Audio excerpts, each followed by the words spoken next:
Good morning. Welcome to episode 54 of Duval Rundown. My name is Gus Logue. Today I'm joined by Mia O'Brien of Helmets and Heels, which you can catch from noon to 2 p.m. each weekday. Mia joins me each Thursday. And today we're going to go over potential Jaguars general managers because there's been a lot of rumors swirling out there.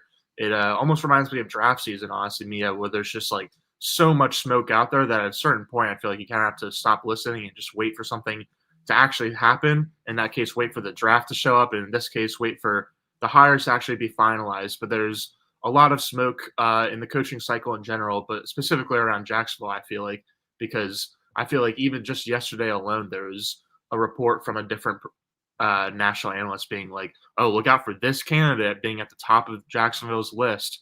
And one of the rumors is that Jaguars' current general manager, Trent Baalke, could be out as GM if head coach wants it to be that way. If a head coach is able to convince Shad Khan that he can bring in his own general manager and displace Trent Baalke and maybe put him in a different position in an organization.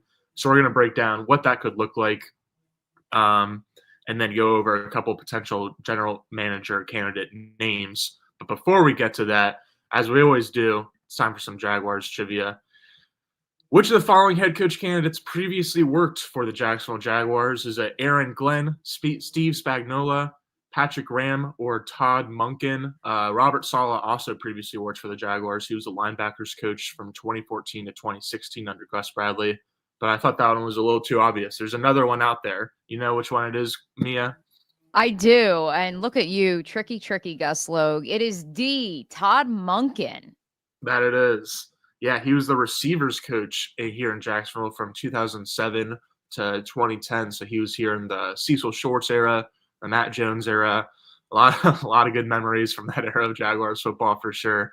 But yeah, we won't talk a lot about Tom Monken. First of all, Mia, welcome back to the show. Thanks as always for doing this. And then also tell me about what you're hearing about general manager Trent Baalke. Yeah, so first and foremost, to CBS 82 in the comments that we didn't start at 9:04 on the dot, I do want to give a disclaimer. I do have some construction going on at my house, so hopefully you guys won't hear the drills that I'm hearing right now. That is part of why we started 10 seconds over the 9:04 number. So hope you guys can apologize, empathize, understand that little delay. And hopefully you won't hear the drills throughout the duration of today's program. What I am hearing right now, Gus, is as of this moment, Trent Baalke is still the general manager of the Jacksonville Jaguars. Mm-hmm. I personally will be operating under that assumption until I am told otherwise, because too many times before I've been told and given this hope that there could be change, that there could be a candidate, there could be multiple candidates who say, hey, we don't want to work with him. He doesn't want to work with him. He won't work with him. And if that list grows and grows, the pressure will mount against Shad Khan. And yet here we are.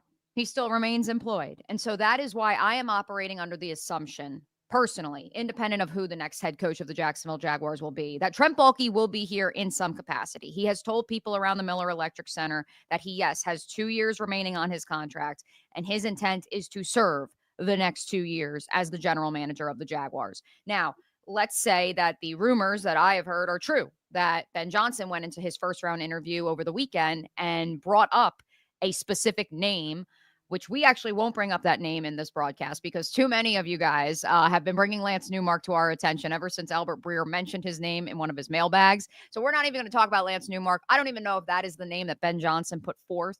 But if that intel is to be true, and he went into his first round meeting and felt he had the leverage to say to Shad Khan, look, I really don't want to work with him. Here is a list of guys. Here is the specific individual who I would like to be the general manager. That obviously opens up a whole can of worms if Shad Khan believes that Ben Johnson is the top candidate or is one of the top candidates. You couple that with if there's another candidate who goes in over the next few days or even has gone in the last 48 hours and has also had reservations about Trent Baalke. And once again, the argument can be made that if enough candidates say, I do not want to work with him, or I would, but I really would prefer not to, will a light bulb go off for Shad Khan? I personally don't think so. And so that's why some of the names we're going to look at today are names that would supplement the front office and give that next head coach a checks and balances system over Trent Baalke.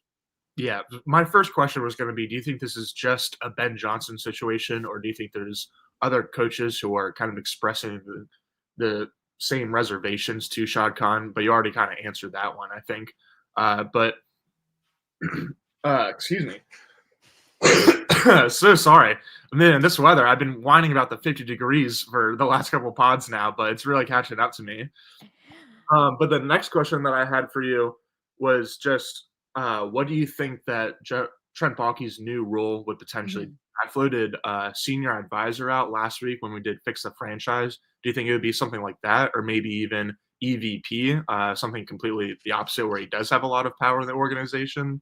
Wouldn't that be funny? Like, we've all been begging for an EVP. Trent Baalke has heard your cries for an EVP, and then he becomes the EVP. Like, that would be Right. very Jaguars. Technically, Rick Spielman, who is the apple of so many's eye, he was technically the EVP of the Minnesota Vikings and the general manager before he was relieved of his duties and has now, of course, been working at CBS Sports.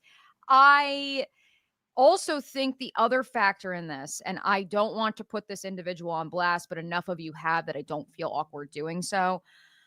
The asterisk to all of this and to that title you mentioned of special advisor, senior advisor, Gus, is if Shad Khan was to bring Tony Baselli in as his unofficial or official advisor, boots on the ground, much like what I've been calling for months now, what Sheila Ford has done in Detroit with Chris Spielman, where Mm. Chris doesn't have any actual power within the Lions organization. The New York Jets don't know that. They still requested him for a general manager interview this week because, of course, they did. My interview with the Jets got bumped up, by the way. It's next Saturday now. Got it. It was supposed to be today. Now it's next Saturday.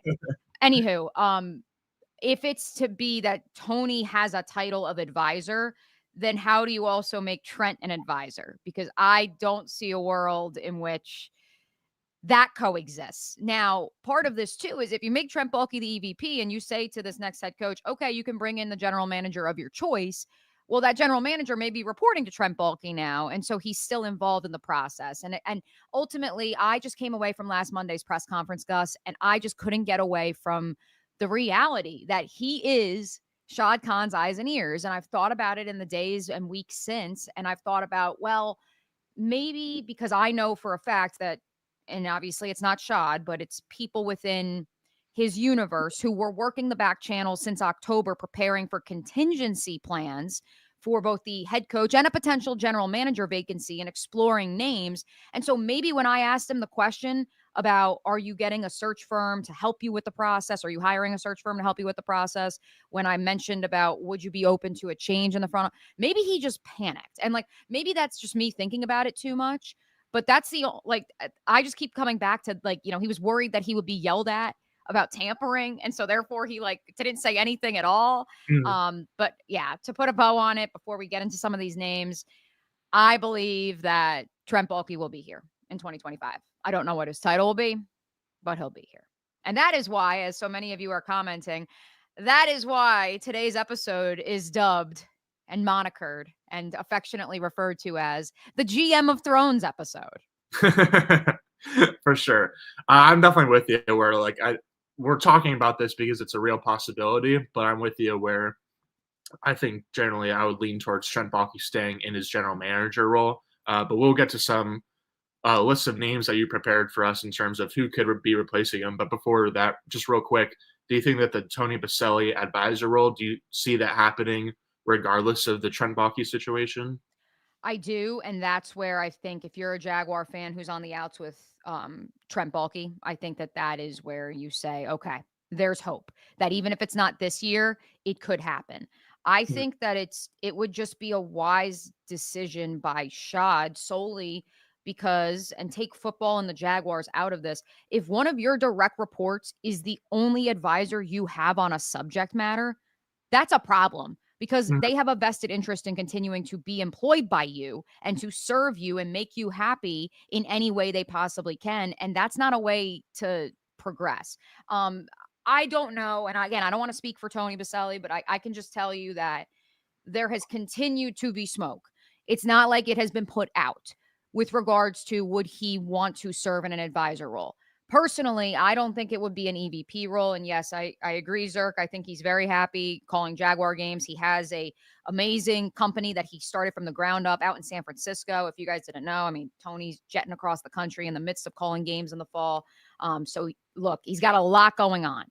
And that's why I think this advisor role, where he's not actually going to have decision-making power per se, but at the very least, he meets with Shad once a month, once every 2 months, and says, hey, here's what I'm hearing. These are some concerns that have been brought to me. I just think that that's good business and good leadership, frankly. I know that makes a lot of sense to me, but do you think that's like potentially all that Tony really wants is to like have his opinion heard by ownership, or do you think that this is potentially a building block to actually get to an EVP spot for Tony? I won't speak for Tony. I will tell you that I have been told by people around the league that they don't want that to happen. Because they do not want this to, ironically enough, turn into a Game of Thrones situation. That was legitimately a comment that was made to me from a league source. They don't want this to turn into the race for the Iron Throne between Trent Baalke, new GM, Tony Baselli, and the head coach. Like, that is way too many hands in the cookie jar. Again, think the Chris Spielman role. And I think that ultimately, if Tony Baselli was to take that role, it's because of his, care, his love, and how much he cares about this town and this franchise, and doesn't want to see it continue to suffer the way that it has, frankly, in the last 18 months. All right. You did a lot of homework for this episode, I know. So let's get into some names. What's the first name you want to talk about as a potential Jaguars general manager? So I led off by saying, Gus, we're not going to talk about Lance Newmark, the assistant general manager for the Washington Commanders, who spent 2 decades with the Detroit Lions and has been linked to Ben Johnson, because too many of you keep tweeting at me and saying Lance Newmark, as if like I don't know who that is, and if I haven't heard and read Albert Breer's report. We're not going to include Lance Newmark. I'm going to give you 10 names. Some of them you've heard of. Some of them you haven't. Some of them I stumbled upon yesterday, and it was a eureka moment, and I texted Gus, and I was so excited. I'm going to save the best for last. We begin with the tag team of assistant general managers in Tampa Town, currently working with one of the Jaguars candidates for head coach, Liam Cohen, with the Tampa Bay Buccaneers, that being Mikey Greenberg, who is the assistant general manager who oversees the cap side of things. He's been with the Tampa Bay Buccaneers for 15 years, the last 2 as the assistant general manager. He began his career with the New York Jets. He is a Long Island native, degrees from Cornell, shout out to Ithaca, New York, and Hofstra. He also has a son named Gus. So I wanted to lead with Mikey Greenberg, not just because I think that cap side of things and that administrative background, again, with so many of these folks, I want you to hear these names. And while, yes, it would be great that they just come in and they're the new general manager, think of these names, their current titles, and how could the Jaguars give them a title that would get them out of their current contract, because they would have more quote unquote power here, because that's the way it works. You can't interview and take a lateral position in the National Football League. Your current employer is not going to let you leave. And how could the Jaguars create a position? And so in the case of Mikey Greenberg, in my opinion, it's kind of easy. You make him the vice president of football administration, football operations, or senior vice president, something like president of football operations, and he goes above Trent Baalke. That's an easy one. Even if, yes, it would be a large jump for someone who is 15 years younger than Trent Baalke. John Spytek is the other assistant general manager in Tampa Bay. And yes, he did play football at the University of Michigan with Tom Brady. He has a 2nd round interview for general manager with the Las Vegas Raiders. He has been with Tampa for 9 years now, the last 2 as assistant general manager. He's had multiple general manager interviews over the last 2 cycles. He has worked with the Denver Broncos organization, the Cleveland Browns, the Philadelphia Eagles, and so a little bit more well-traveled compared to Greenberg. Obviously played at the collegiate level, at a very high level at the University of Michigan, but those 2 are considered rising names in the industry. I think Spytek's going to end up with the Raiders just because him and Tom Brady are college teammates, but the Mikey Greenberg idea of him becoming a VP would potentially, or a president, excuse me, because he was the VP of administration prior to becoming assistant GM. So you would have to make him a president of football ops here in Jacksonville, but that would be a step above his current role. And so you could get him out of his current contract. Gotcha. So those 2 names would both be hypotheticals for Liam Cohen, I'm assuming. Yes, definitely both names verified would have interest in working with Liam Cohen at their next stop. So file that one away. Certainly Mikey Greenberg. let's keep it moving. Another name that I know that several of these candidates had interest with if the Jaguars were to have also opened up the general manager position. These candidates I know had some interest in coming here to Jacksonville to take the GM name. So this tier, I'm going to give you three more names, Gus. Ian Cunningham, the assistant general manager of the Chicago Bears, has been a hot name on the carousel for a couple cycles now. He turned down the Arizona Cardinals GM job. Monty Ossenfort ultimately got that job. Cunningham was raised by Ozzie Newsome with the Baltimore Ravens scouting department. He then spent time with the Philadelphia Eagles. There are mixed reports about what exactly went down with the Tennessee Titans when he was a finalist for that job that ultimately went to Rank Carthen. He is now a second round finalist candidate, whatever you want to call it, for the GM job. This go around, weird things happen in Nashville, but Ian Cunningham, yes, was one of the front runners if the Jaguars had to open up the position at the onset of this carousel and the end of the 2024 regular season. Two more names in this tier. Brandon Brown, the assistant general manager for the New York Giants. You probably got to know him a little bit through the Hard Knocks post or off-season series from last year. Right. He previously worked with the New York Jets, Boston College, the Indianapolis Colts, and most notably the Philadelphia Eagles, which is where he was plucked by Joe Shane to join the Giants front office. And finally, Chad Alexander, another general manager candidate who has roots with the Baltimore Ravens. He was plucked from there by Joe Douglas to join him in New York, where he was the director of player personnel, AKA, again, let's talk Game of Thrones. Let's talk your current position and can you get a higher position? Chad Alexander was the number 3 for the New York Jets for 5 years before Joe Ortiz, another longtime member of the Baltimore Ravens, plucked him to become the number 2 for the Los Angeles Chargers, where he is currently the assistant general manager. So those are three assistant general managers, AKA number 2s, that certainly had interest if there was a full-time GM opening 2 weeks ago. And I would assume if Shad Khan was to have a change of heart and wipe the slate clean, if he figured out what that means, those are 3 names to watch for. So how are you tiering these? Is the first tier could potentially be hired over Baalke? The second tier is potentially to be hired in his current position as general manager. Yes, I'm literally coming up with the tiers as we're talking now, Gus, because I just wrote down names. However, yes, by the way that I went through it and my intel, I put the 2 Bucks guys first just because of their weird, you don't hear a lot of NFL organizations that have 2 assistant general managers. How Jason Licht has structured the Tampa Bay Buccaneers front office should be studied for science, because I love how fleshed out that front office is. And this next tier of candidates that I'm going to give you, they would speak to the Jaguars saying, let's flesh out our front office more, as opposed to simply Trent Baalke, Ethan Waugh, Tom Gamble floating around here somewhere. The scouting department's over here, and that's it. So this next tier of candidates would be more of that, but those 3 I just gave you, those are 3 names that if the Jaguars were to have had a GM vacancy, those 3 names were absolutely in the running to be potential general managers of the Jaguars. And so if it was to come to that once again, those would be 3 names to watch for if they don't take another job this cycle. So the next 4 names I have for you, again, this would be, can you create a second assistant general manager position? Can you create a VP of this, that, and the other? Maybe they answer to Trent Baalke. Yes, they answer to Trent Baalke, sure, but they are picked by the head coach to be their voice in the front office. And so we begin with a very interesting name that I've been hearing for a couple weeks now, Gus. But as I started to look at his resume, the light bulb started to go off. And that is Josh Williams, who is the director of, the director of scouting and football operations for the San Francisco 49ers. He has been with the Niners for 14 years. He was hired as a scouting assistant in 2010, 2011.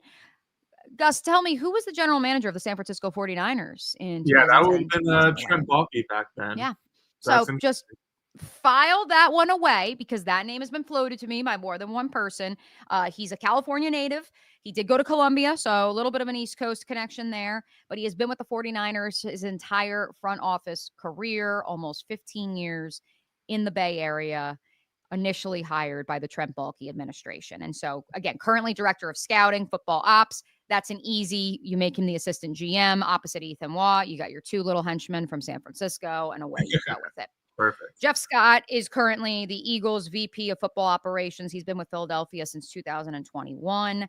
He is originally from the Virginia area and spent 9 years, his first 9 years in front offices with the Washington Commanders, another name that's been floated to me. Mike Martin has been the name that I've pushed back when people have said Ray Agnew. I was told in November, 9 times out of 10, if it's a general manager position, you are not being hired for the first time as a GM at 56 years old. A head coach, perhaps, but not as a general manager. And again, I don't know that. I've never hired a GM, but that's just something that I was told in league circles. Mike Martin is currently the director of scouting advancement for the Detroit Lions. Prior to spending the last 4 years in Motown, he spent 11 years with the Texans. He also played at Vanderbilt from 1999 to 2002. So if you're looking for a direct Lions connection, I would look in Mike Martin's direction. Jeff King is an interesting name. He's the Bears' senior director of player personnel. He is a former NFL tight end. And according to Albert Breer, he has a longstanding friendship with Ben Johnson. And that's why King has been another name that's been floated as a potential, hey, maybe Ben Johnson would bring him with him. He's the number 3 in Chicago right now. So again, that's one where you make him the assistant GM, just like those other 3 names I just mentioned. It's perhaps a little bit easier to flesh out the front office and bring that check and balance as opposed to literally bringing in tier 2, which is you're the GM. We have to hire you as our number 1 because you currently are the number 2 in your current organization, or those 2 other names I referenced off the top with Tampa Bay Buccaneers who are currently co-number 2s, but could you create an opportunity for them to be above Trent Baalke? Right. No, that makes a lot of sense. I like the way that you broke it down because even if like our updated predictions, if they come true and Trent Baalke is staying as general manager or at least staying in the office, staying in the building, I mean, there's certainly a lot of different avenues that Shad Khan could take to create the checks and balances, which would be huge since it seems like we always hear about how his circle is super duper small, and it feels like his circle is really just one person and Trent Baalke. So if you could there's certainly some pros to having a small circle, but I think if you can enlarge it just a little bit, just to bring in some new ideas, that would definitely be a plus, even if Baalke does remain the general manager. But yeah, you had one more name on your list, Mia? There's one more name, and this is the one. This is the one, Gus, that I spent a lot of yesterday afternoon trying to do intel on. Maybe someone out there in the chat or the universe that's going to watch this on demand or listen to it on the 1010XL podcast network has the intel on this one. Brian Zanders. Does that name ring a bell at all? No, I'll look it up as you're speaking now. Okay. So he is a senior personnel executive with the Los Angeles Rams. He's been there since 2017, since they made the move to LA. Prior to that, he was part of a Detroit Lions front office that oversaw a 34-win 3-year stretch, which at the time was the 3rd largest winning percentage in Detroit Lions history, dating back to 1930. Prior to that, he was the Denver Broncos general manager from 2009 to 2012. He began his career with the Atlanta Falcons in the NFL front office. He is a Florida State graduate, having played linebacker for Bobby Bowden from 1989 to 1992. And a quick Wikipedia search, which I don't know if it's updated, but if it is, it says that his current residence, Ponte Vedra Beach, Florida. So I can see that. I'm on his Wikipedia page, but I believe it. Maybe they found out that I saw it and I started prying around the league and college and a couple other places yesterday. Interesting. I mean, it's a lot of good experience just based on, joining the Rams in 2017, obviously helping them to go all in and win the Super Bowl with Matt Stafford and Sean McVay. Even before that, he did a lot of good work with the Broncos too. The Lions is a little bit of a dud period because it was before they got Dan. Stafford still, he won 34 games in a 3-year stretch. True. But yeah, that's a good one. Even after seeing his picture, I don't recognize him, but I like the dots that you're connecting here, Mia. Brian Zanders with an X, definitely a name to look out for in some capacity. Because Wikipedia is saying multi-dimensional role, blending player personnel department and coaching staff currently for the Rams. So that'd be an interesting one. It'll be interesting to look and continue monitoring not just the coaching search, but potentially what could turn out to be, if not a general manager search, then at least a potential addition to the front office over the next couple of weeks or so. Mia, appreciate your time. Appreciate you coming in to break down these 10 candidates for us. I don't know if you have any parting words, but I know you do have another meeting to get to. We'll be back next week on Tuesday with a guest TBD, still doing a rotation of guests on Tuesdays, and then having Mia join me on Thursdays. We will be moving towards having more episodes each week.